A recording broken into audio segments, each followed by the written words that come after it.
And this is the part of the show we've been really looking forward to, actually. I would like to invite someone on the show who is basically a legend behind one of the favourite social media accounts that I follow. And his name is Bill Bricks. Yes. Yeah, I've heard so much about this, actually, from you, Steve. I've heard you've talked a lot about this. I have, yeah. Bill Bricks is a fictional character. No, what? What? You're not fictional? Sorry, I'll. You know what? Introduce yourself. Go on. What would you describe Bill Bricks as being? Well, Bill Bricks is a fake character. He's an illusion. That's very true. He's two people, he was. He's a play on the comedian Bill Hicks, which I'm sure gets lost in the depths of time, but that's meant to be. But nobody's ever got it, I'm sure. But it's meant to be Bill Hicks, rather. I'm sorry, it went over my head, but I just love it. The fact it's a Lego character, with holding a ciggy and a pie and doing stand-up comedy. Well, yeah, that's that conceit of him is all down to Mr. French. Excellent. The look of it. I'm the words. He's the visuals. Okay, let me just play a clip of Bill Bricks. Of this one really made me laugh out loud. Let me play this one for anyone who's not heard of Bill Bricks before. I'm an only child, and let's be honest. If you gave birth to a square child, you'd probably stop having kids as well, wouldn't you? I was actually orphaned at a young age. Tragically, my mum died when she was eaten by the dog. I only take solace in the fact that it was the most painful shit that dog ever had. It was literally shitting bricks. Yeah, it's good. I think we should probably say that Bill Bricks is a tiny Lego stand-up character, the only Lego stand-up character in the world. And totally unlicensed as well, so fuck you, Lego. Can we swear on this podcast? Yes, go for it. We don't mind. But I'll give you a potted history to this, because Jem, I can't remember when we first started doing this, but because we did it for YouTube years ago, didn't we? It was about 2012, I think. Was it that long ago? Okay, so the backstory to it is I sort of thought about it on the Tube, and I live in London. If it was Rotherham and I've thought about the Tube, that would be weird. Yeah. So I and basically my background is the stand-up comedian, and then been working behind the scenes in TV for 25 years in comedy. And I, for many years, less so towards the end, the last half of my career, but I bet sound like I'm dead. Yeah. I'm doing my own obituary. And but basically, did topical writing on. Well, I mean, I can't, like literally everything that's been on British television I've been on. But when you write monologues and topical jokes, it's just basically a joke monkey. And you'd write 80 jokes a day, and all for just a pittance. Yeah. Not true. All for a lot of money, and but then no one knows who you are behind it. But that's fine. But what I'm saying is it's not one of those jobs where you can go, I've been working hard today. You've been rustling papers, because at the end of the day, they want to see the jokes, right? Yeah. So I'd write. So I've always said that a bigger comedy writer is basically 98% wastage. So 2% of what you write will make the screen, and on a lot of shows. It may never be like on on a panel show where you work with comedians and stuff. Basically, you provide a safety net for them, so they can actually engage with the show, because they know they've got jokes in their back pocket. So I would usually think if they don't use anything you sort of come up with, then that's good, because that means that they've been, because the funny stuff happens on the floor, but it isn't if you're going on. But if you're going to war without any ammunition, right? Then you can't concentrate on what's going on, and that's how it works. That's why. That's what happens. I mean, people are going to imagine, what, there's writers on TV shows? Well, of course there is. That's what's called production. It'll be fuck. Telly would be shit if you just went, let's just wing it, shall we? It would be crap. It'd be absolute garbage. And trust me. So there was all this wastage of all this material, and because obviously it's topical. It's it's only funny for a couple of days and then it's gone. And until the next year, so every year you'd write jokes about Glastonbury, and then it'd come round again, you'd write jokes about Glastonbury. Going, if I were you, I'd check out the ones from last year because they're better than the crap I'm writing now. But you're going to pay me twice, and the third time, and the fourth. That's fine.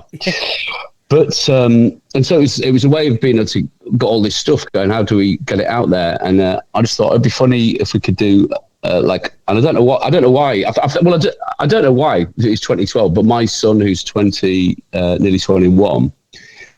He was obsessed with Lego. We've got several £1,000s worth of Lego in the house because every Christmas, every birthday, and it's very expensive stuff. Well, these days, you even get adults that collect Lego. And it's huge. Like Lego Masters, who my mate Melvin O'Doom presents. It's absolutely huge. And I mean, bearing in mind, Lego nearly went under. It was the number one toy for so many years, but it used to just be bricks and windows and a door. It was you had to build with bricks. It's all whoever came up with the concept of licensing it. With movies like Harry Potter and stuff like that, it was a genius because that's what's driven it all. And of course, it's although it is apparently responsible for a lot of the what's it called, the plastics in microplastics. It's responsible, but but a lot of it comes from Lego. No. Yeah, it does. Yeah. Lego's going to kill us all. It's going to take over the world.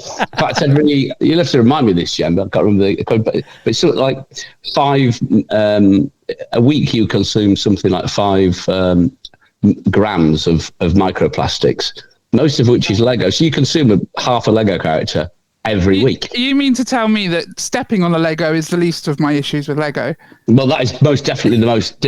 I would. The only thing worse than stepping on Lego is an upturned plug. Yeah, I was going to say upturned plugs. Yeah. So imagine this: a Lego plug. Now, come on, that could kill you. So it was a way of being able to have this material go somewhere. Because it didn't annoy me that it never went anywhere, but it was like... It is a waste, really, isn't it? Well, totally. Honestly, 98% wastage is not... is pretty much a true statistic, I would try to say. In the same way as being a stand-up comedian, generally, it's just about being 2 seconds faster than everybody else. That's all it is. It's like any game, isn't it? It's margins, really. And so Huckabee, sort of thought about the idea of a Lego stand-up character. Because I thought, that could be quite funny. It's well known.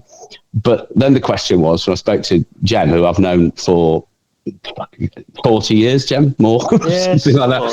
Sort of like 40 years. But Jem's like much more on the side. I was worked in sort of the world of editing and stuff like that. And it was a question of how do we... Post-production. There you go. That's how much I found it. Yeah. So he's a genius at that. And the question was, so obviously the idea is quite simple in a way, topical jokes, that's fine. And, but the question was, how do we animate it quickly? Because I knew that would be the time consuming, but I've worked in TV for 25 years in every form of type of show. So I know how difficult these things are.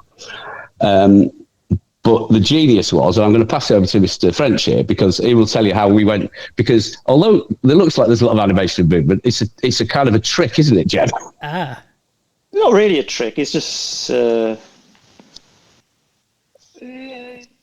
was the animation. It was the mouth and the eyes, wasn't it? And moving the head. Basically, I'd sort of done a big animation of my own, which Les had seen. It was about Walsall, the town of Walsall, and what it had become. And it was quite complicated animation. I don't do it. Animation's not my job. Basically, I worked abroad for 7 years, and when I came back, I couldn't find a job, and I was unemployed for about a year. I was living with my parents again, and I thought, well, I better learn something to keep my hand in. So I started to do this animation about the town of Walsall, which had changed massively since I'd been away. Like all the shops had closed, and it got, like when you've been away for that long, you come back. Yeah. And it's like it was like a wasteland. Like all the shops had closed down. It was all charity shops and betting shops, and That sounds familiar. Yeah. Yeah, it does. Well, it's quite a change as well, wasn't it, Jem? Because you've been working in Beirut for 7 years. I've been in Beirut for 7 years. You come back to Warsaw, and it's it's like a wasteland. Yeah. I wasn't expecting that. But it took me a while to realise it wasn't just Warsaw. It was the whole country. But anyway, I was showing this animation to people, and Les had seen it, so he knew I could do animation. Yeah, you reminded me now. That's why. He had this idea, and he asked me what was possible. And I used a program called After Effects, which is like it's high end. You can do high end animation on it basically, but it's not as complicated as you think. If you kind of all my career, I've been learning new learning new software, learning how to do stuff. So I sort of mastered it, and then Les asked what was possible, and I sort of came up. We sort of did lots of back and forth, didn't we? We did. But really, to animate a mouth is actually quite easy.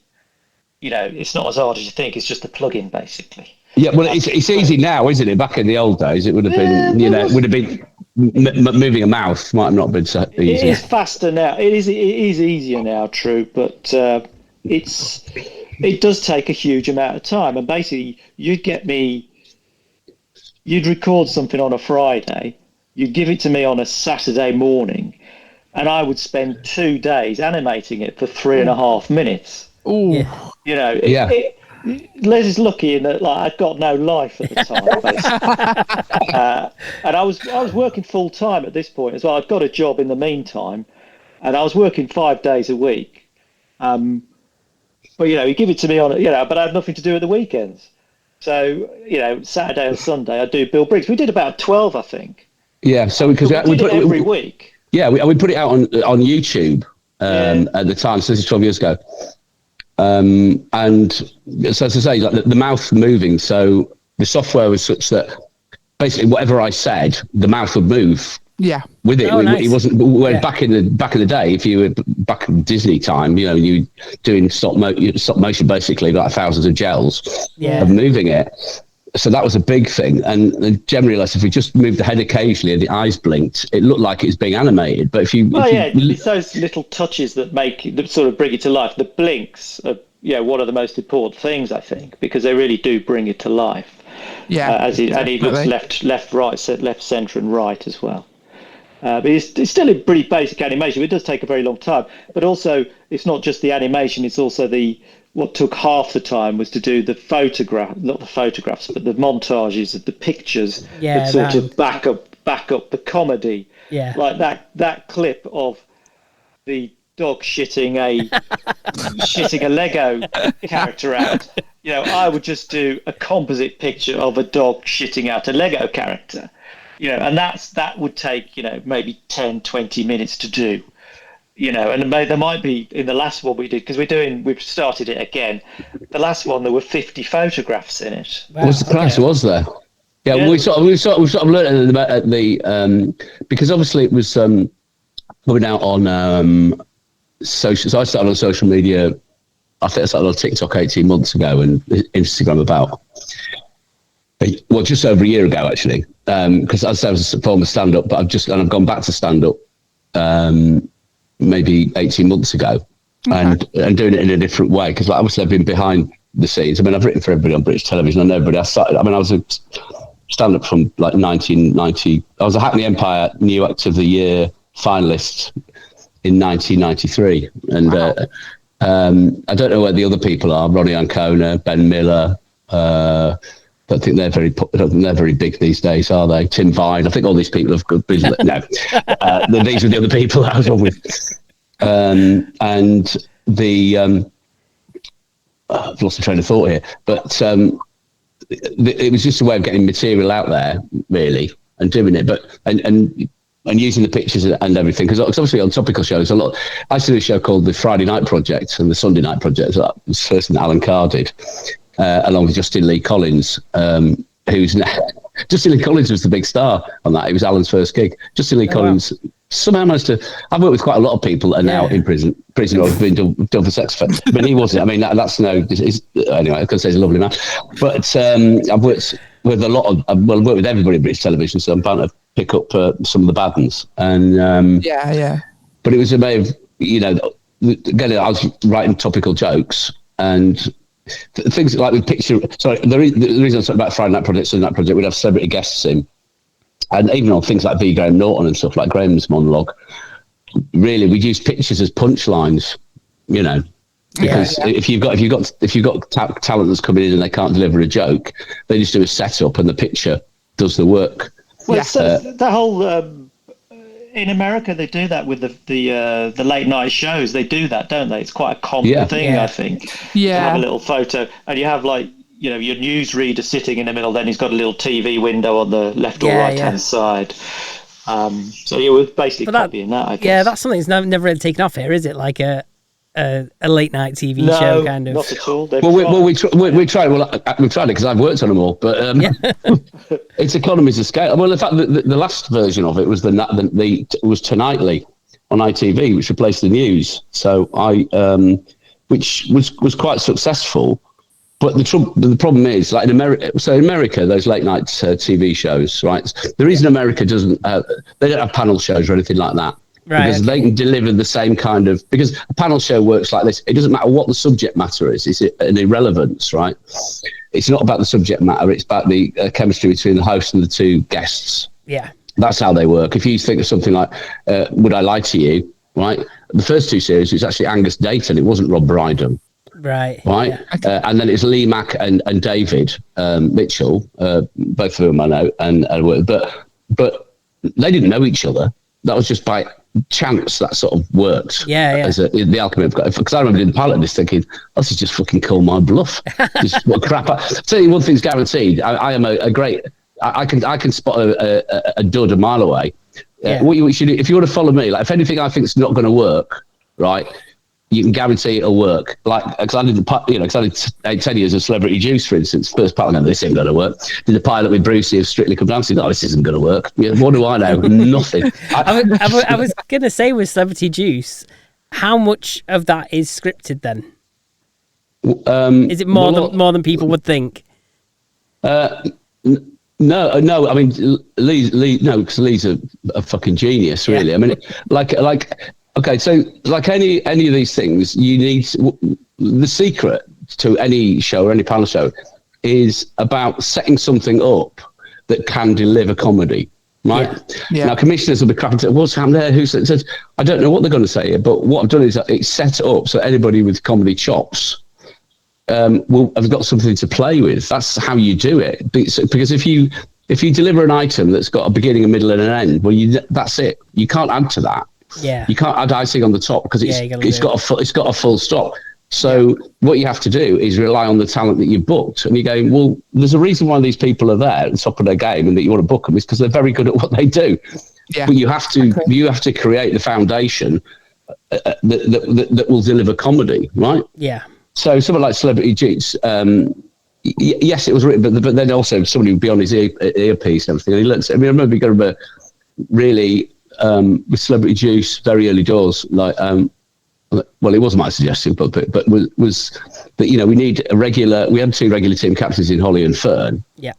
But they're not funny by now. So I said, we need a regular person. If nothing else, it means trying to book 4 stand-up comedians where you're really stooges, because it was a bit like Shooting Stars. Yeah.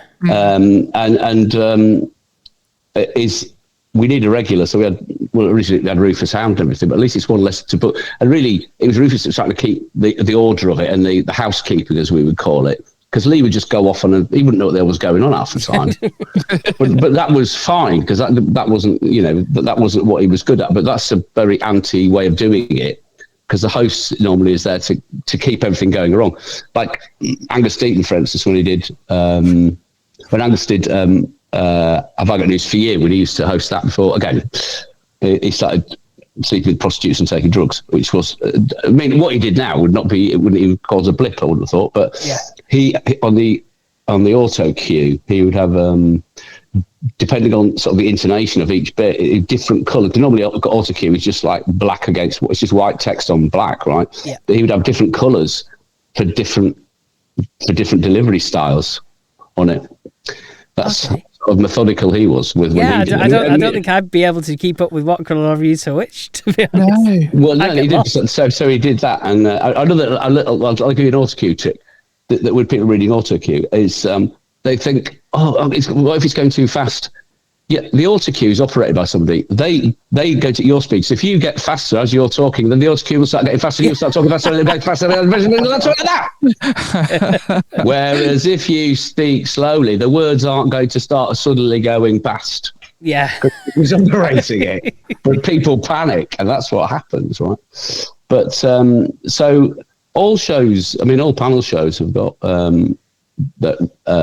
Yeah, of course, they go in there with items and words that are going to work. But when you get in the edit, right, every show is made in the edit. You hope that other things will supersede it. But if we go back to like American things and photos and stuff like that, and American style shows, which is this in America, those things like Kimmel, Fallon, all of those things, they actually get a very, very small percentage of the viewing at the time that they're on. But because America's a massive country, they might only get 1 million. But that's out of, however, I don't know how many people live in America, 250 million, is it, or something? Or like 300, I think. Is it? It might be slightly less now Trump's in power. But so you can do it, but the economies of scale just don't work in this country. We tried. I mean, I did my first writing job when I was a stand-up, and in the year 2000, one to watch Flawless Gags. We'd have to work pretty hard because I stopped doing it because I fell into writing by accident. I didn't even know it was a job, but on a show called The 11 O'Clock Show, which, was Ali G and Ricky Gervais and all that came out of. Yeah. And we did that 3 days a week for 33 weeks a year. And, it's a massive turnover, but it was a machine. I reckon 90% of people that work in British comedy these days come from that show, like either as producers, writers, performers. We all came from that. A few from Big Breakfast because that was a similar kind of turnover. Yeah, and it was on for 3 years. I did all. I mean, I'd never written before. I'd written on that show, and then, well, in fact, I was faxing jokes in because they asked certain people you could fax jokes in. 3 on the first day, 5 on the second day. By the end of the second week, they said, "Come and work on the show; it'd be cheaper." That's the truth, and that's the truth of the matter. By the second series, the second series proper. So it's my phone. By the second series, I was deputy scripts editor, right? A lot, and I was a lot older than everybody else because everybody else was from Oxford and Cambridge. They sort of knew the way in. I'm not saying they weren't good writers, but they knew the way in. Yeah. I'm slightly going off on a tangent here. I don't know, but yeah. So it's just unaffordable to do those things. But the picture joke is it's interesting. A picture joke. It's like so I know we used to work on let's say the Sunday Night Project, the Friday Night Project. It changed its name several times, but we get talent coming in and. So the monologue would be written where the pictures were the punchlines, very much like the Graham Norton show. Like, I started on Graham Norton and stuff, but and Graham can deliver a gag anyway. I think it was over reliant for it myself. The job really back then was we would just literally go through thousands and thousands of photos and then back engineer the joke, and because you suddenly go, we'll get researchers to do that. That's not a good use of your time. Going, well, no, because they won't. A researcher will look for a funny picture. And as a writer, you go, that picture can be funny as a punchline. The picture in itself will not be funny. It could be very, very boring. Yeah. But that will be but an example I think we might have even been used with Bill. But, and this, I suppose they could have searched this, but again, I don't know. Mick Jagger's out on tour again. He's 80 years old. He's still got what it takes to get the ladies up to the bedroom. Picture of a stair lift. Yeah. Right. Okay. Now, but sometimes you're going, what I want to see is a picture like this, but you only know it when you see it. Yeah, exactly. But so although people, producers used to hate paying us the money that we did, to just be looking at pictures, going, well, if you're going to want a picture thing, this is the way to do it because researchers are just going to find loads of funny pictures that are funny on their own. Yeah, because Harry Hill did a lot of it as well, didn't he, with TV Burt? Because he would, he'd just find really mundane bits from like soaps as well. Yeah, well, here's the thing about that, right? So because he sort of revitalised You've Been Framed, but and the reason to stop it was just too exhausting. So it was Harry and 2 or 3 other people I probably can't remember the names. But anyway, you just literally have to sit and watch hours and hours of defocusing and looking in the background. Like you say, I'll spot something funny in the back of EastEnders. Well, that's because somebody's watched within comedy brain hours and hours of fucking. You can't. There's no short. So it would take up 60 hours a week. You know. Yeah. From Harry and the other writers, so you just need looking at behind the scenes, and you can't get somebody else to do it. You know, you need to, because they don't know what they're looking for. Do you know why? Exactly. Because we don't know what we're looking for. We just know it when we see it. You're panning for gold, right? Yeah. Yeah. And I'll get to this again. We don't understand our comedy. You can't, because it's instinctive. You know, it's not. You can't learn it. I mean, you could learn it a bit, but you it's an instinctive skill. You've either got it or you've not got it. Yeah. You could learn how to do a stand-up set. You could learn how to write jokes or whatever, but that isn't the same as having funny bones. No. I agree. It's just you gotta be able to deliver it. Any comedian, just spot what's funny. Like, just it's totally instinctual. You know, because the most boring thing, that's rubbish. You go, no, there's some gold in there. How do you know? You go, well, I just know. Yeah. Right. And obviously, over years of experience, but it's just the same as somebody who's got perfect pitch, or they can. Do you know what I mean? They can hear music by ear and things like that. Yeah. You're born with it. You can't learn it. You could learn it to a certain level, but you would never.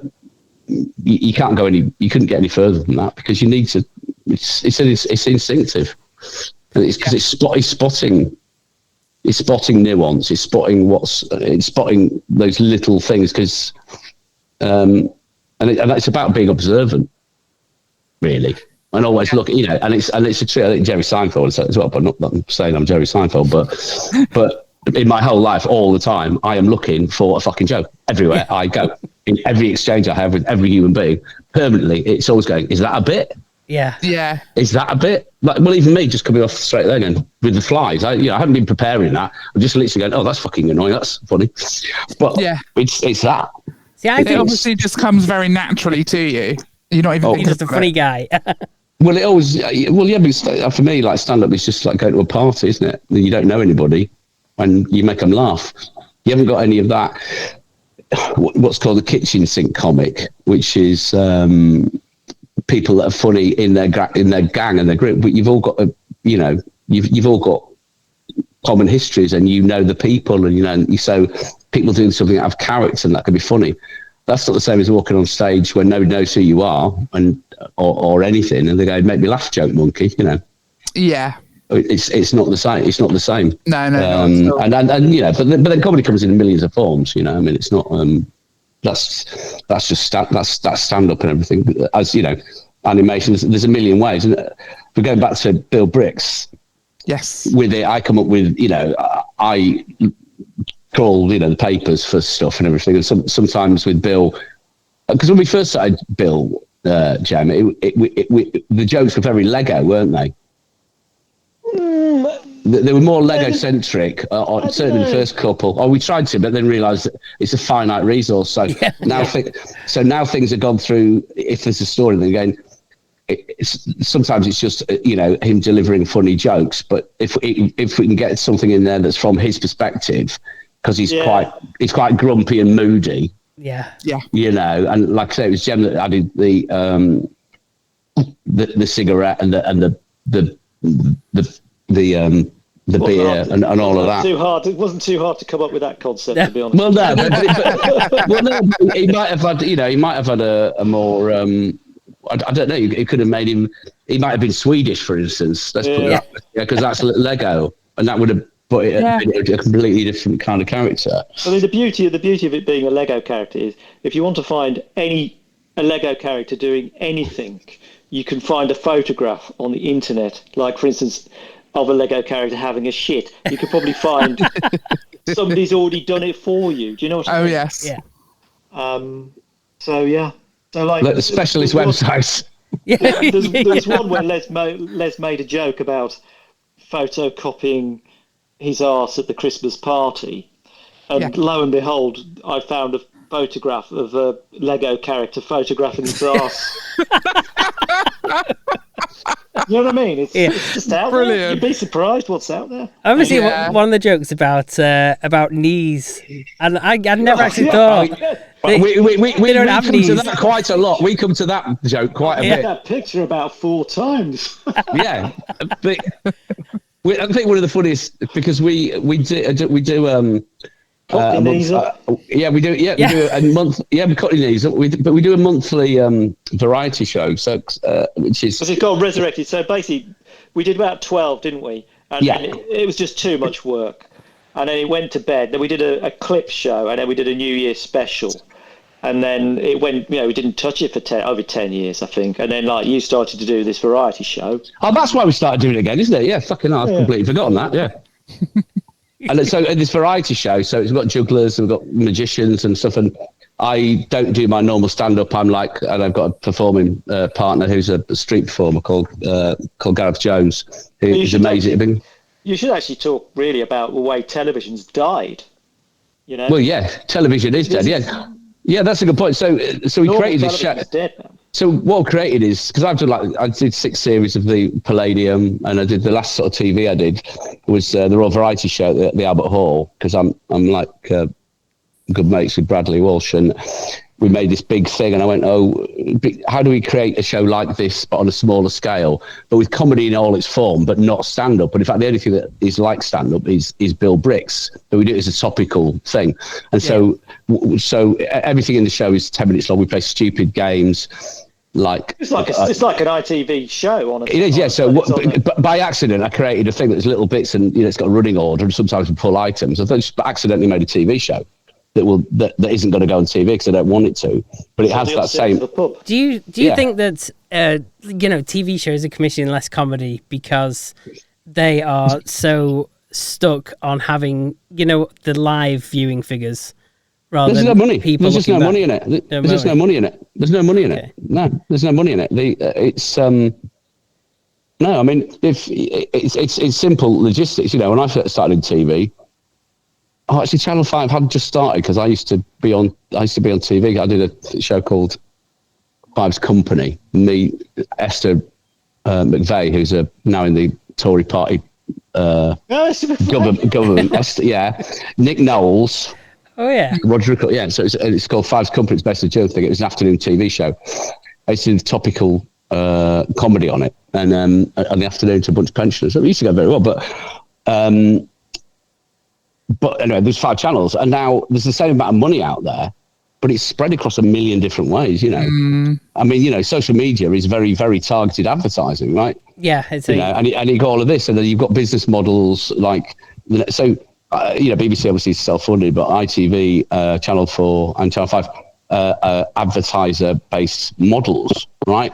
And the budgets have just gone, haven't they? Well, there are budgets that are a third. I mean, I've made several TV shows, and devised them. Like Celebability was my show. My Favourite Sketch was my show. First TV show that I made, that was my show. Rob Beckett's Bucket List. So I've made shows, so I know our budgets work and everything. And if you look at the viewing figures on ITV versus now and 10 years ago, they're probably half. Well, that means there's half the money to make the TV show. Yeah, simple as that. So people want. And companies are also spreading across different channels, aren't they? They're going, we'll spend some on social media advertising and some on billboard advertising. Yeah, and so you can't compete with it. People go, get shows on Netflix, things, and like, so you got the behemoths like Talkback and Fremantle and stuff like that, and they can afford to sell an idea around the world in one go. And then you've got the smaller companies that'll make little shows like documentaries and things like that. And all the middle ground, like even the Talkbacks and which is part of Thames anyway now, but Tiger Aspect, people like that, they've got like a really heavy management structure of like 3 or 4. But all the independent production companies that started up were basically people who the people who came up with the ideas was the person at the top. And then you get all these things. So you got my shows would have like the name of 4 execs on there. Well, 3 of them wouldn't have been doing anything. So the business model doesn't work. There's no drip down. And I'll take, for example, so like out of 10 cats we make once a week. Yeah. Yeah. Yeah. Right. Great. And we'd be 4 or 5 of us in the room with Jim and stuff, whatever. Well, and then eventually it would go like, we're going to make 10 of them in 5 days, where we do 2 a day. Well, right. and everybody works 14-hour days, and there's no dressers. So that's what. But there's no more fat to be trimmed off. There's nothing, It's like Channel 4 when they did 8 out of 10 Cats Does Countdown. They're reusing the same studio then, aren't they? So. Well, yeah, but also 8 out of 10 Cats Does Countdown is way more successful than that. But I remember when 8 out of 10 Cats was cancelled. It was literally something like Christmas Eve. They cancelled it, the next series, because they just couldn't afford it, and nobody can afford anything these days. People are just pretending. Listen, I've been in the game a long time. I've worked on all the big shows. I've worked on everything, and I've done it as I've been on screen. I've been producer. I've been exec producer. I've devised shows. I've sold shows. I know how it works, and it's gone. It's a lot of my friends haven't worked for 2 years. Wow. In TV, right? Yeah. Because everybody was so it doesn't show up because everybody was freelance, right? Yeah. And there's nothing getting commissioned, or they'll commission something, a pilot for a show they know they can't afford to make. It's I've been a freelancer all my life.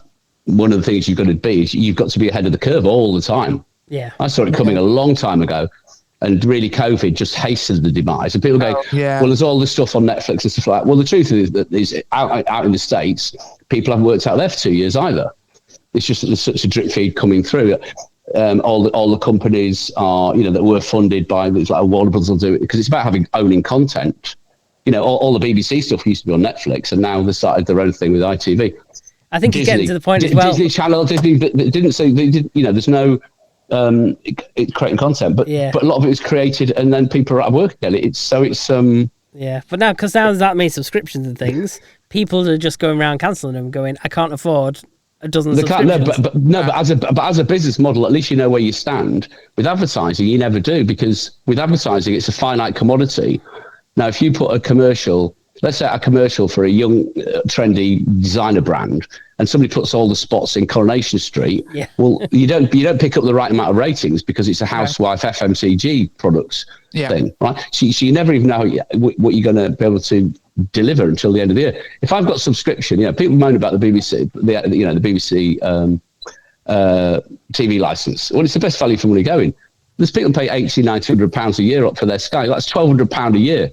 And I guarantee you watch the sport and sitcoms on Sky One get such small view. They don't even register. 30,000 people will watch them. Wow. Okay. That's the truth. Yeah. But it doesn't matter to them because they know how much money they've got coming in next year. Because people do cancel, but not much. The churn is very low. Yeah. Right. And you can increase that.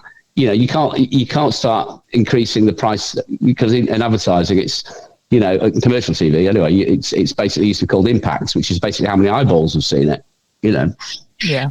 And if there's less eyeballs seeing it, well, then half the money. Basically, in television, if I have a company that makes deck chairs, right, and I've got 100 deck chairs, and somebody wants 10,000 deck chairs, I can make 10,000 deck chairs. So with TV, it's a finite. If some show was amazing, got loads and loads of ratings and stuff, but I didn't really have any of the brands in there, well, that's gone. I can't go back.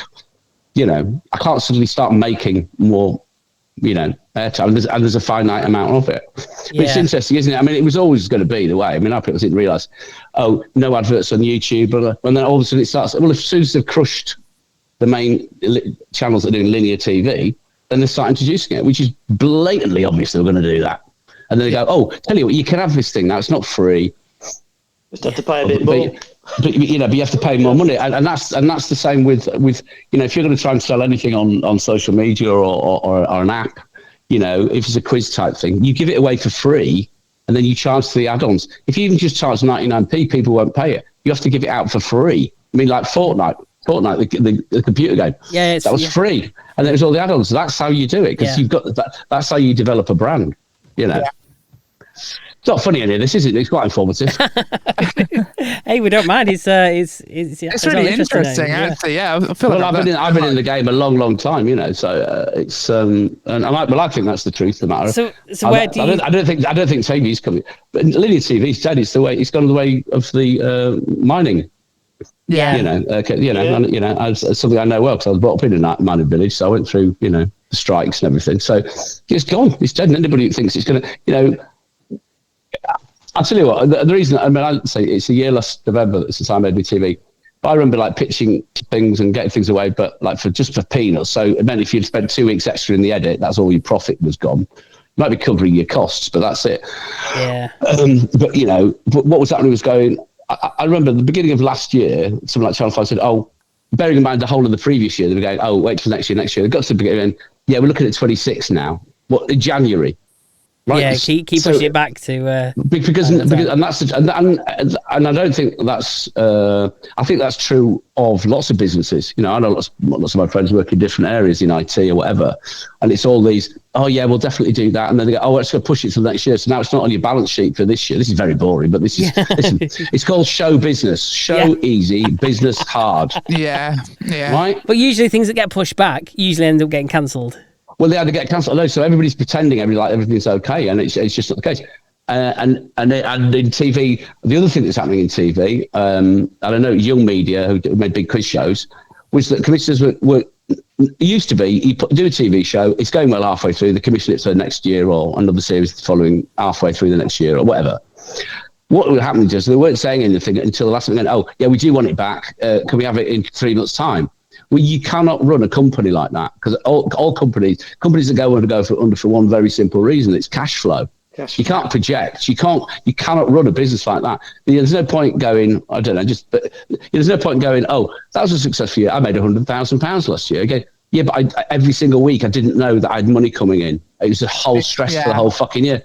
So I couldn't enjoy it. So that you can't do that. It's not. That's the thing with freelancers. People go, oh, paying a lot of money for them, except you are freelance and you've got to be able to put that money aside. Well, you don't work for 3 months. Yeah, for when you're out of work. Yeah, well, here's the other thing as well. It used to be, you know, you'd be doing a show a week. When you come in towards the end of that contract, you'd be able to be looking for another job. Now you've got young kids working 14 hours a week because the only way they've managed to do this is that everybody's doing 2 or 3 jobs, working till 2 a.m. You haven't got time to look for another job, even if there was a job, and you're fucking exhausted. Yeah. So it don't work, right? And that's like I say, a lot of my friends haven't worked for 2 years. And here's the other thing as well, like talking about business, like Netflix, all this stuff on Netflix stuff. Well, number one, the area that I've always worked in, which is light entertainment and comedy and whatever, there's not any of that on there. Well, slowly there is a definite lack of light stuff and comedy. So they don't do that. But if I pitch to Netflix, and I can, because I know, I know the people at the top at Netflix, I've been in the game a long time. So, I wasn't horrible to runners and stuff. So that, they can be my boss now. But I'm pitching. So number one, if I've got an idea, it's formattable because it's all about IP, right? That's the only way where there's any money. Is this idea I've got IP? I can't sell it elsewhere in the world because it's going out on Netflix, which is the world. Yes. Yeah. I'm also pitching ideas against every production company in the world. Yeah. Yeah. It's a not, it's a nonsense. Yeah. So. You look at likes of Benidorm and they're on everything. And always do well, and because there's not a lot to pick from that's like light comedy that you can easily dip in and out of. Well, it isn't, but I think a lot of the things, like I say, we do over here, like Pounds stuff, they've never travelled. They just don't sell because, like America, like I say, they get that similar fix of people just joshing about, famous people on a daily basis through those late night talk shows. We don't have them, ergo, whatever. Yeah, I mean, there's certainly. I mean, I think Taskmaster, which is genius, right? But those things come along once in a blue moon, once every 10 years, something like that comes along.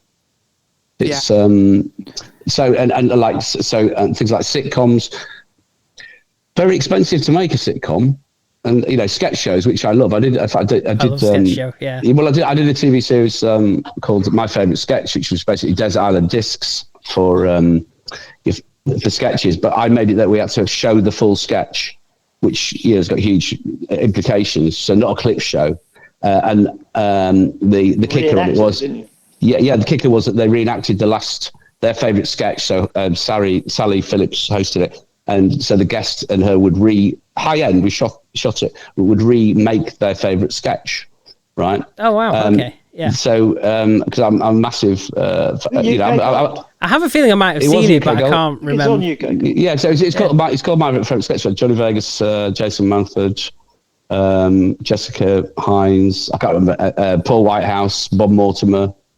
It was a brilliant show. And And actually, here's a classic thing. Like, the show was fucked up because it said, Paul Whitehouse, my favourite sketch, everything is perfect and control everything. They outsource the EPG, which is the electronic program guide, which is the, when you go on and it just says what's on.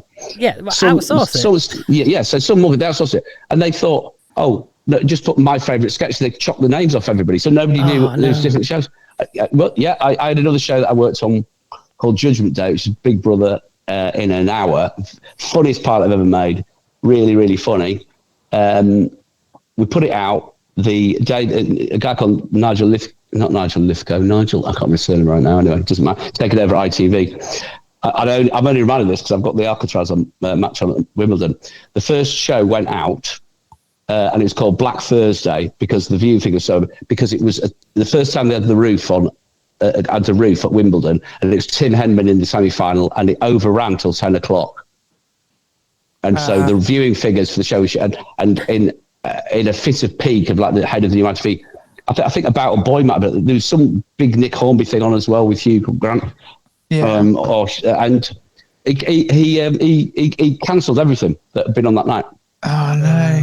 Right, and I spent 6 months of my life making that. Oh my god! So that I've got 1,000 stories like that. Don't you worry. But it's a cutthroat business, right? Yeah. Oh my god! Keep it light, Les. Keep it light. Yeah. Anyway, in fact, I have got some feedback because something we haven't touched on yet is referred to in this feedback for you. So let me play this for you. Hey guys, it's Uncle Jerry here. Now I've heard Les is coming on the show, and I'm a big fan, so I had to leave some feedback. Whatever happened to Take Me Out anyway? I think there needs to be a revival, and I should be Bachelor number 1. I've prepared my VT introduction, which I wanted to share with you. It's a lights-on formula, because I'm a lights-on guy. Hello, ladies. I'm Jerry, 64 years young and twice divorced. But that just means I got experience and spare cutlery. By day, I manage a discount sofa warehouse. By night, I test them. I don't cook, but I do marinade. I don't dance, but I'll sway near you after 3 sherries. My hobbies include meat raffles, light stalking, and writing erotic poetry and Comic Sans. If you like a man who smells like Old Spice and danger, keeps a robe in his car just in case, and knows exactly how to undo a bra from across his room, then don't turn out that light, darling. Uncle Jerry's got his trench coat open and his heart ajar. So, Les, what I want to know is, where did No Likey No Lighty come from? Okay. We did not prepare you for that at all. Sorry. That was well written. I wanted to throw him into it. That was very, very well written. So the pilot of Take Me Out, right? Take Me Out. The pilot, I didn't work on the pilot, but but it was with. Did I? No, I don't think I did. Anyway, it was made by Channel 4. This is so many years ago, probably 15 years ago, and it was. Channel 4 commissioned it, but at the time, they couldn't afford to make a show of that size, right? So they commissioned the pilot and then didn't commission the series because they couldn't afford. They were trying to play with the big boys, right? As I remember it. Anyway, so it went away, but because they had that pilot, they managed to sell it to other countries, right? And then it sort of came back, and it still, even now, could still be sold, many years later as a format. Anyway, but I was involved when the series got made, and there's lots of different moving parts to it. It's a very hard show to make. It was a lot of fun. It ran for 10 years. We did 170 episodes. And we had to make each show.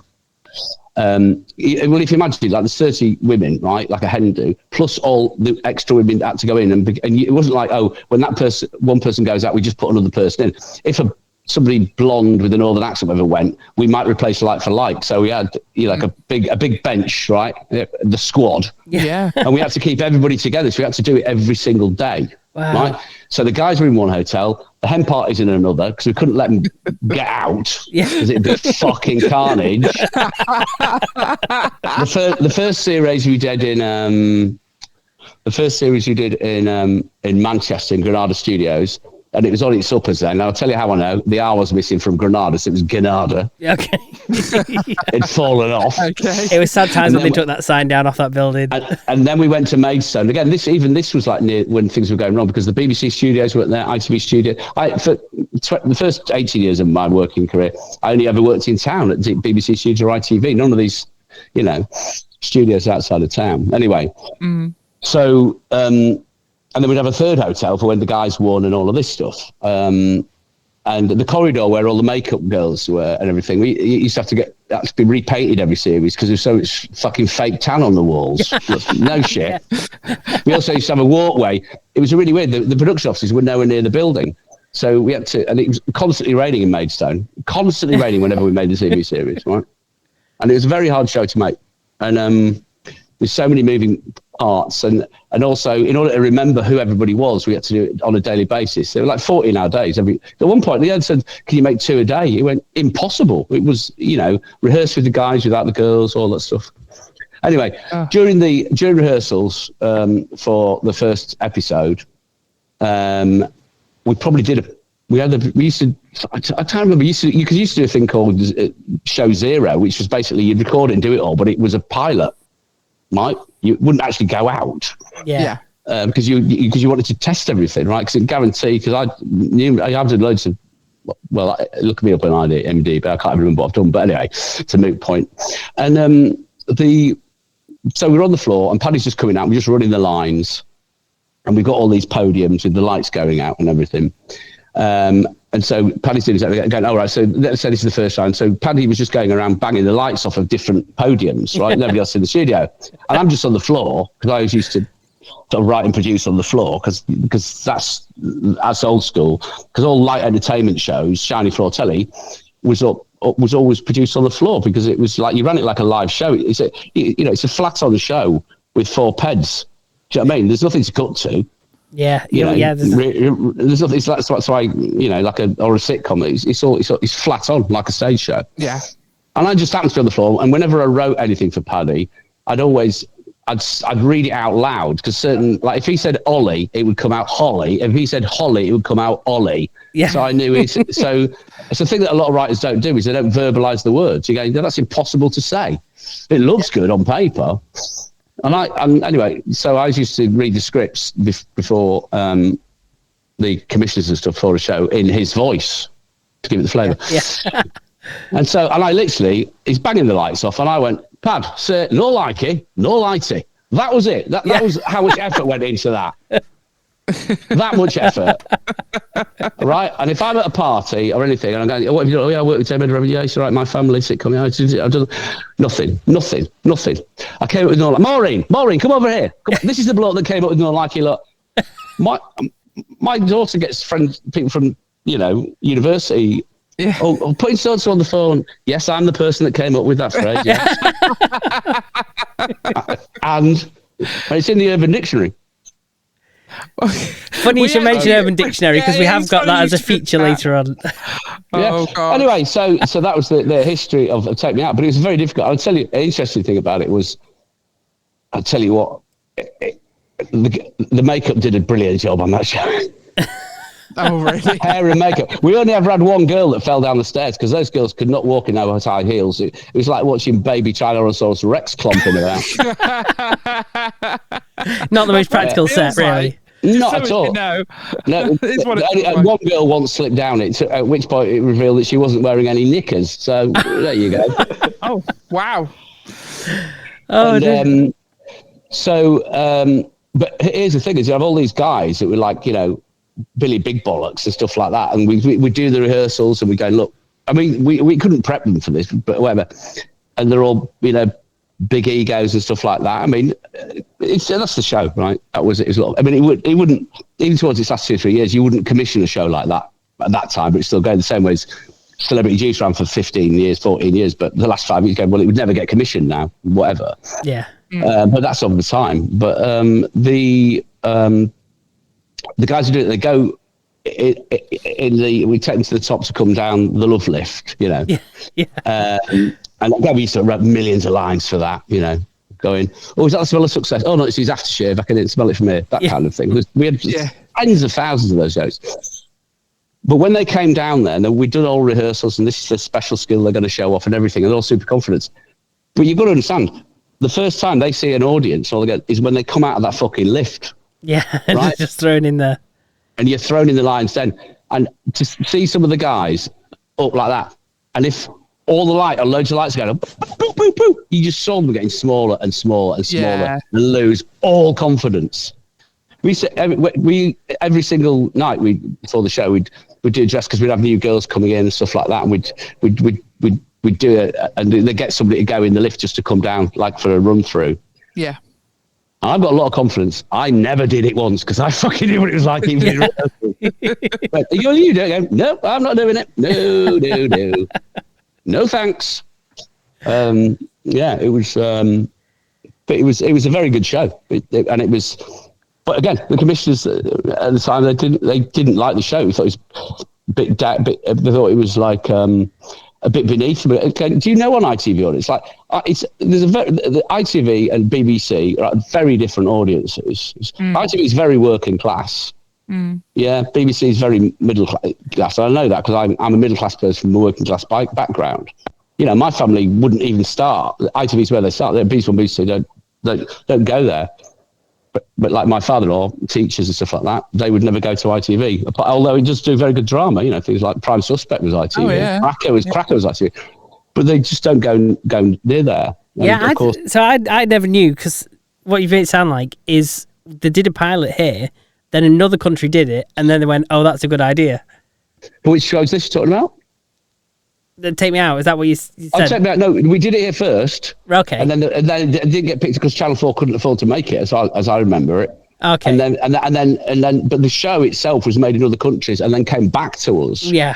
Okay. But with Paddy done the pilot for Channel 4. Yeah. So he was always going to be the host. No, he was always on it. Yeah. Yeah. No, and it was Susie Lamb who's the exec producer, but she's the one that really pushed Paddy because he wasn't a name at all at the time. I mean, he'd done Phoenix Nights. Phoenix Nights, yeah. But he wasn't a name at all. So I'd imagine she had to push very hard for Paddy to do that. But you know, ITV never really gave him anything else. He's at BBC now, isn't he? Inside the Factory. Yeah, no, I did Top Gear with him. He did Top Gear. Top Gear as well, yeah. Questions Spot. He did loads of things. Yeah. But ITV never utilised him. You know, because they utilised the same 6 people. You know, Ant and Dex, Steve Mulhern, Holly and Phil. Yeah. Hello. And you know, there's loads of stories I could tell you about that. If it wasn't for all the NDAs I've signed, so I can't. Oh, I bet there's so many good stories. I'd like to see Bill Bricks coming down the lift. That would be brilliant. You need to do it. You need to do a Bill Bricks one of that. That'd be funny. There you go, Jem. Have fun editing that. Yeah. But yeah, the 30 female. Well, I'll tell you what, he wouldn't do very well because anybody under 6 foot, no matter how good looking they were, no matter what personality they had, right, it wouldn't make any difference. They would never get. They'd never get picked ever. They'd never make it. They'd never get picked. Why is that? Because heightist. Yeah, there's a massive heightism. It's the last taboo. Yeah, I wouldn't do too well in there. I'm short, like 5 foot. Yeah, well, I'm 5'8", but genuinely, they never ever went through. And the other thing, and this does not make men look good, right? But we'd have all these girls. Obviously, you put in certain sort of contestants in there who had similar interests to people and whatever, and all the way through, it'd be going, "Oh, that's the perfect person for him. That's the person he said he wanted," and the VTs and all of this, whatever. And then the format switches around from the girls after 3 rounds. Whoever's left, the guy gets to choose his final 2 and then choose between those. Yeah. Right. And it'll get down to the final 2. The final 2 will obviously be some, you know, glamour model-y type person, on best way to describe it, and maybe somebody else that was also, you know, from the same area, you know, same age. Both of them are into cosplay or whatever. You know, lots of interests the same. And it's, you know, great chemistry throughout the show. And he'd choose the one with the biggest tits. Yeah. I used to think, I used to call him backstage going, downside to choose the girl with the biggest tits, because that's pretty much that's what always happened. Yeah. It was always happened. And the girls would always choose the good looking blokes, the big tall good looking blokes. No matter how dumb they were, no matter how many times they said, I don't want this kind of person, every single time they wouldn't. Yeah, you could quite often watch the VT and go, that's exactly what you said you didn't want. Yeah, but it's exactly what happened. Every single time. The whole show should have been called, Welcome to Pick the Girl with the Biggest Knockers. Yeah. right? Because that's what it just played out. And like, listen, I was there for every single, show of 170 of them or whatever it was we did. And it happened every time. Yeah. So Bill would do very badly. Yeah. Aww. Poor little, which is why he's still single. That and the fact, another joke that we make all the time, Jem, he's got no genitals. Yeah. That's true. So circling back to the knees, whenever we do any jokes about knees, it always gets a bizarrely the biggest laugh going. What I think one of the funniest things ever did was going, there's something, you might remember it, Jem, but something, you with your knees. Yeah, that's the one. When you push it. But we go there, we're still regular. Oh, we did one the other day, Jem, didn't we? It was about somebody getting a knife. Oh, yes, Charles. It was David Beckham was getting knighted. Yeah, David Beckham getting knighted, yes. That was it again. And Bill Brick's going, so we did some stupid joke about... I've not put that out. All right, yeah, so anyway, so on our variety show, we do a 3.5 minute thing live, which is always exciting because we don't know where the jokes are or if any of it's funny whatsoever. You see, it's never been tested. I was going to ask you, is there any jokes where you thought that's not that good and then it's turned out to be just... really, really a winner, yeah. Yeah. Well, I know sometimes things go, well, that's not brilliant, but there's certain things that go better. No, you can't tell. You can't tell. I mean, the truth some you think are going to go good, they just don't. It's weird. No, you can't. I mean, but I've got a reasonably. I mean, the thing about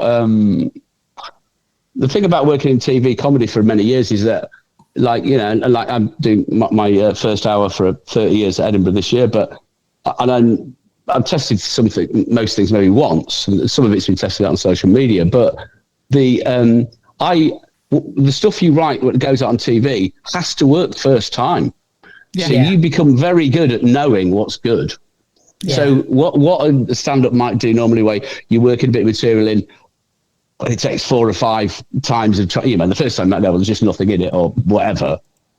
I can go through those hoops and jump those hurdles in my head naturally, instinctively, but that's because I've been doing this for a long time, and which is a massive advantage. So we sort of know, but like something like you with your knees, it's just brilliant. But no, would I thought the word knees was going to be funny? No, because you got to like realise there's no knees. But so we did this thing of David Beckham getting knighted, and we went, oh yeah, he's been practicing.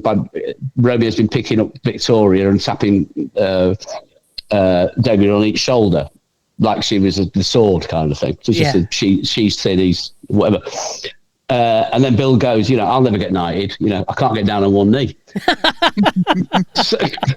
I did a composite of Bill Bricks getting knighted, but it's just face down on the floor. With Charles touching him. I love it. Yeah, well, I think there's a lot goes on in those VTs, because a lot of the stuff. I mean, we do that every month. We have done for a year. That just that's it. That's the only time you'll get to see it. But I quite like that. Yeah. Do you know what I mean? And it's always the anticipation of it, and like, because it's a huge amount of effort for the 3.5 minutes, but it is a lot of effort. But it is a staple part of the show because nobody else is doing it, right? Well, I've got it down to 5 hours now. I can do an episode in 5 hours. We've learned where the extra jokes are. It doesn't take me 2 days anymore. No, but we've learned where the extra jokes are as well, haven't we, Jem? And also, and also, I do the words and everything like that, but then Jem has free reign to do whatever he wants to do with the animation, whatever else goes in. Very little feedback. Yeah, no. So that way, it's a joint endeavour. Do you know what I mean? Rather than just, I do obviously have a voice and everything, but I come up with the written joke type thing because that's what I can do. But then the rest of it is left to Jem to do it. Yeah. So the first time I see it really is when I see it. Pretty much. I mean, I might go, leave a bigger gap here or something like that. But but you start to get a feel for it, yeah. Yeah, but we both want to be invested in it. Do you know what I mean? Because there's a lot of fucking effort. So yeah, it's always quite exciting when we play it, Jem, isn't it? Because there's no idea how it's going to go. I mean, it could go fucking terribly. I was going to say, with TV writing being a bit different to your stand-up stuff, do you get nervous about doing stand-up stuff? No, not in the slightest. You don't. So, because I can imagine. But I did. But you see, the thing is, I look back at my my stand-up from, so, I was playing the Comedy Store from like it was 1997, and but I was a writer performer. I didn't realise that I wrote really good jokes, and because of that, I didn't hide behind them, but I'd been hidden behind them, and I didn't develop my style on stage. And I look back at, I've got 60 hours worth of material of things that I have done. I used to do a show with Michael McIntyre, a topical show years ago. I used to do the Midweek Lottery. I used to do all sorts of stuff, and I was always very naturalistic on those shows. But my stand-up going, oh my God, like the bravado coming out of that person. I didn't even remember any of the jokes, to be honest with you. And my reincarnation of it is very much a case of the big thing set many comedians is finding your voice, Yeah. So, and that comes from the social media stuff that I put out, which engaged, I got my first over 1 million view hit within 3 weeks on my social media. That's really good. And it's just me as I think it's called something like writer, producer, comedian Les Keen at home cocking about, and that's pretty much all it is. Yeah. Because interestingly, when we first started the account on TikTok, we were doing some high-end stuff, Jem, weren't we? Like we tried all sorts of formats and everything. And the thing that hit most was me just walking down the street moaning. Generally, I was like, So, and that's why my one-man show is called The Man Who Invented the Catchphrase, going like, that's 10 seconds of my life, right? It has so much cachet, but I'm going to show you I'm worth a bit more than that, so just drag you through the door. But, and the only sort of rule of thumb I've got with it is that the material I do is on subjects that I couldn't tackle in my previous incarnations of stand-up. Yeah. Because I wasn't married, I didn't have kids, I hadn't had testicular cancer, yada, yada, yada. So, but that's just a way of getting rid of a load of things. So a lot of the social media stuff, again, that's been a testing ground for things. But it's largely untested or tested once, really. But that's what I like. I am uber confident as a comedian now. Yeah. Whereas before, no, I was nervous, and I'd go through the act before, and and lots of comics are nervous and stuff. But now, no, I have no fear whatsoever. I think it hits so much better when you're not nervous. I think it probably does for you as well, but obviously I think that does come across as a viewer as well. Definitely. Yeah. Do you know what's interesting on my social media stuff is, and it's always first or second take. I don't finesse it at all, because I think that 98% of the joke is there the first time I've thought of it. And I think there's an energy to, I've thought of something and I just do it, right? Yeah, you just get it out. And I get it out. And whenever I take too long with it, or sometimes when I do something that hasn't happened to me, I just say, oh, that's funny. That's a well-written joke. That's really funny. It goes for shit. And I can fake it performance-wise, but something about some honesty must be lost in it somewhere. I mean, I can't see it. But I know what was behind it. But I mean, if I look at it again, I can't see where that lack of honesty is there. But it's true. When they say you had to be there, you actually did have to be there. Yeah, completely. And yeah, exactly that. No, it's totally true. And I'll go, oh, that's funny, and whatever. Again, but it's something again. Well, that didn't happen to me, and I've just formulated because it's a joke, albeit a good joke. I don't know. It's really interesting. So that is why I don't try and finesse anything too much. And again, on stage, that gives me, I'm not trying to hit punchlines on stage anymore. I've got an idea that I'm going to talk about 5 minutes, or a subject area roughly, and I'll mess around with it, and I'll make the whole journey interesting. Because otherwise, I thought all the pressure's on the punchline, right? It has to be better than the rest of the joke. Well, why? I'll put a full stop on it, maybe, possibly, and even then, possibly not. And then I just go off on whatever else I'm talking about. But I've got a near photographic memory, and I've got instant recall of everything, so I can draw upon anything I've ever said very immediately. Oh, that's so impressive. And I'm feeling like. So last night I went out, tried 10 minutes of YouTube. I did some stuff about scaffolders. I did a whole thing about jobs, but I said scaffolders are very confident people, aren't they? It's something I don't know if I've actually put this out. I don't think I have. Oh, right, very exclusive here. So scaffolders are very the people of any worker in any job, because they're happy to do it with their top off. Yeah, Yeah, right. that's true. Any other career, like, they do that sort of, and you don't think they can't do that job with them. Whereas in any other sphere, in any other career, if somebody popped their top off, I would question their ability to do their job. Yes. Right? If you went to see the doctor, right, and he goes, yes, doctor, it seems to be, hang on 1 second, just pop my top off. No, what seems to be the problem? I'd lose faith in their ability to do that job. Anyway, I did a bit of thing, and then towards the end, I was doing this thing I was going to do at the end of the show, which is where I get AI to write a comedy routine. People worry about AI taking their job, and I said, I'm not worried as a stand-up. I said, I'm going to test this out, and I have done this once. It's the second time I would have done it, which is going, write a comedy routine about, and that's the audience for the subject matter, in the style of John Bishop. And ChatGPT brings it up, and I just do it straight off the bat. I did it last night. I failed to put the word comedian in, and it came up with a routine about a bishop called John. Right? Okay?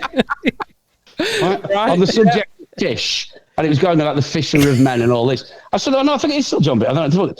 Anyway, and so I thought, and this is just 10 minutes of new material, so and I'm an absolute wanker for overrunning, mainly because I go on stage without a watch, and I've realised I can spend 7 minutes saying hello, and then go, well, I've got 10 minutes of material to do. Go, forgetting I've spent 7 minutes saying hello.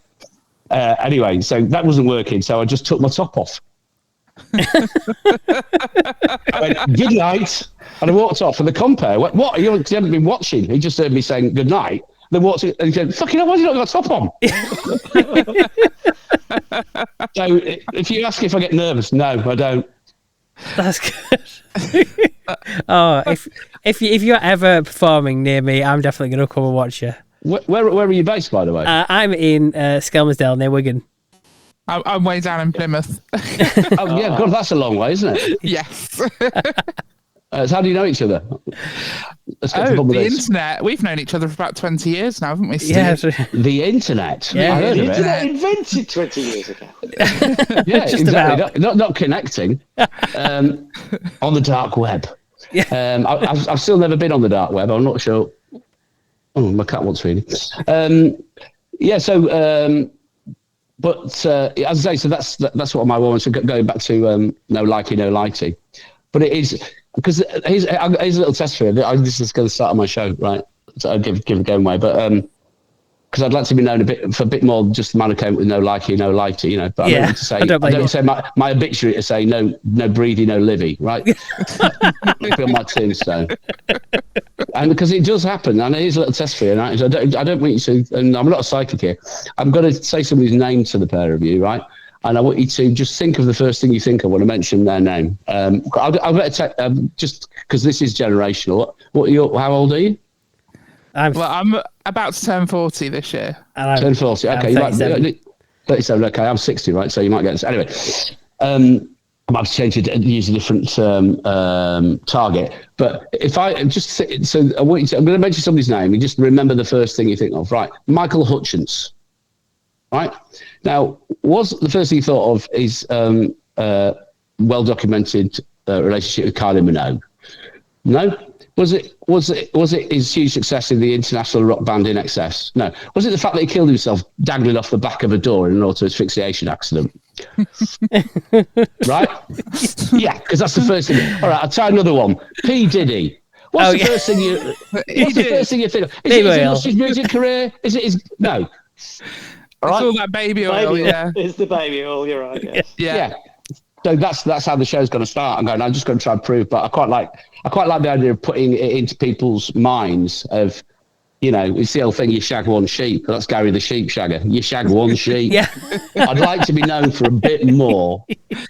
Yeah, that's absolutely fair. And I think especially when you put so much work into so many different projects, you don't just want to be known for one catchphrase that you... Well, no, exactly. I'll be honest with you. I mean, all the things I've ever done, I could give a flying monkeys about, to be honest with you. I'm not interested at all. I'm only interested in today and what's tomorrow. Because to me, that's if you're creative, that's all you're interested in. Yeah, I did that. Yeah, so what? Big deal. You know, it's not.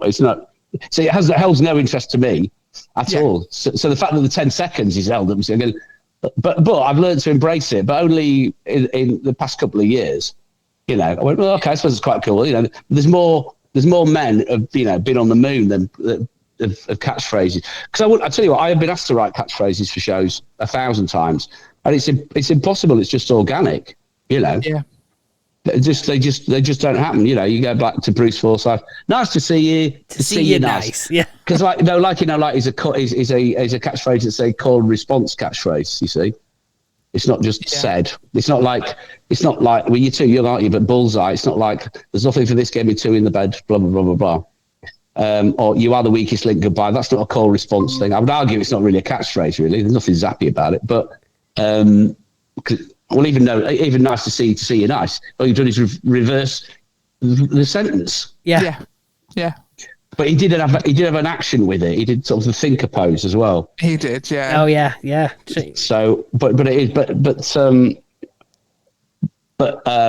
I'm just using it to get people through the door. You know, in a cynical. Well, I mean, you've got to use what you've got, haven't you? So why not? Exactly. No, so it's I haven't got big boobs, so the blokes aren't going to be interested in me. So that's what I've got to use, right? but Bill Bricks will last forever because he's made of plastic. Yes. Yes. And it is. I'd say the other thing as well, because obviously on social media and TikTok and Instagram and stuff like that, you get away with murder, right? I think one of the issues on YouTube and stuff, and like even all the pictures and things like that, you can do what you want on these social, and nothing happens. If you did these on YouTube, you'd be taken down straight away. Right? Oh yeah, definitely. You know, but it's the Wild West on Insta and whatever. Yeah, absolutely. Whereas we don't have to worry about licensing or anything like that. I mean, we don't. I mean, Bill's never involved in anything too bad, is he, Jem? Well, not that I know of, not too bad, but well, there's a worry he might say something that he's a bit, but you are pretty good because obviously your experience of working for TV for so long, you kind of know the boundaries, I think, which is quite reasonable, and also like you go in, you know, because you know it'd be great if they ever wanted to. Yeah, well, I mean Lego. I mean, obviously the other thing Lego mentioned. I don't know what. Do you know what? How old? You'll know this, you guys. What? How old is the Batman movie? Oh, I've got no idea. I'm not. But did it predate the concept of Bill Bricks? Is what I'm thinking. I think maybe it did. Yes. I keep losing my internet connection, by the way. We can hear it. It's going bong. Okay, so this we came up with a bit of help from ChatGPT, but I think you'll appreciate it. This is about identifying if something is possibly a joke or not, and this is called punchline or porn. Okay, I like it. So it's a classic. It sounds like a variety boutique. It sounds like the sort of game we play. Yeah, absolutely. So we'll read out a thing, and just if you and Jem want to guess whether it's a punchline or a porn, we'll see how you do. Good, I like this. Okay, first one's slippery when wet.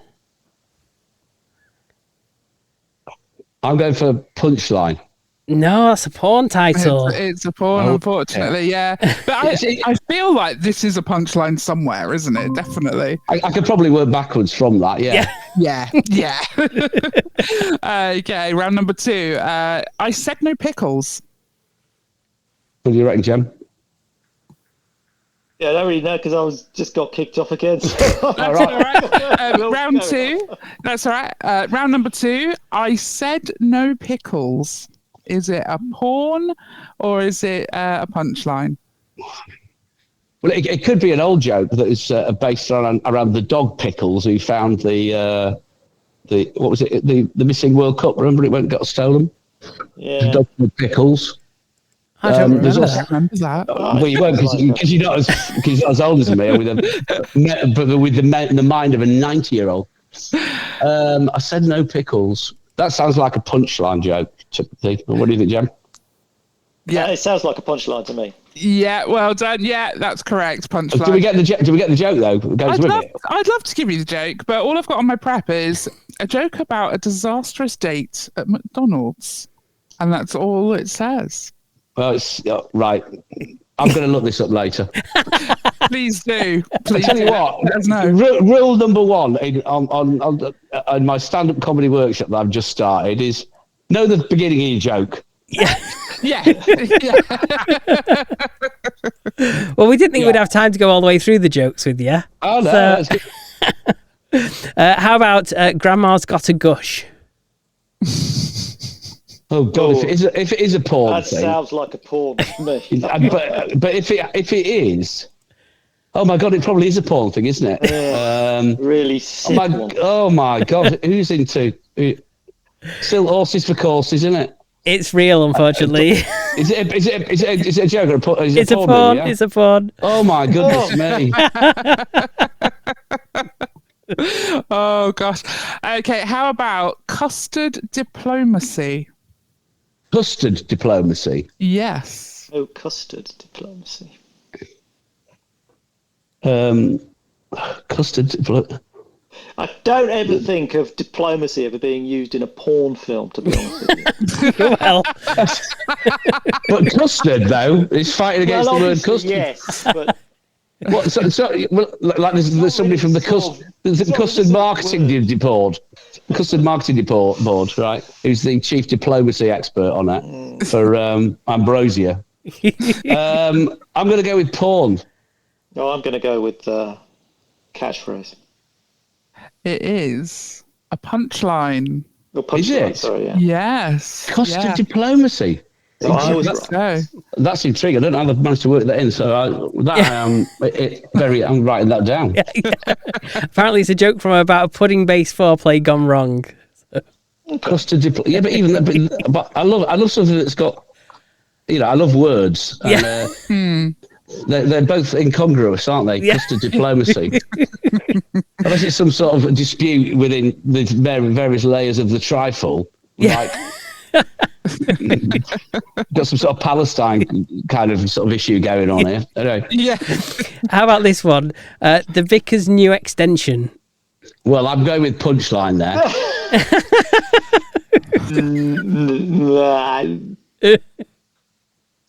I don't know. A Vickers egg. Oh, man, it's a 1970s Robin Asquith type soft porn, you can imagine. Yeah. It'd have to be a 1970s porn movie because nobody's going to involve a fucking vicar. Yeah. Yes, it exists, and it's British as well. And it is a porn. Yeah, it's a And porn. Yeah. From what year did it say? What year? No. No, I didn't fancy looking them all up. I think you'd probably find the Vicar's extension is well, who knows? It probably is sound- 70s. I would assume.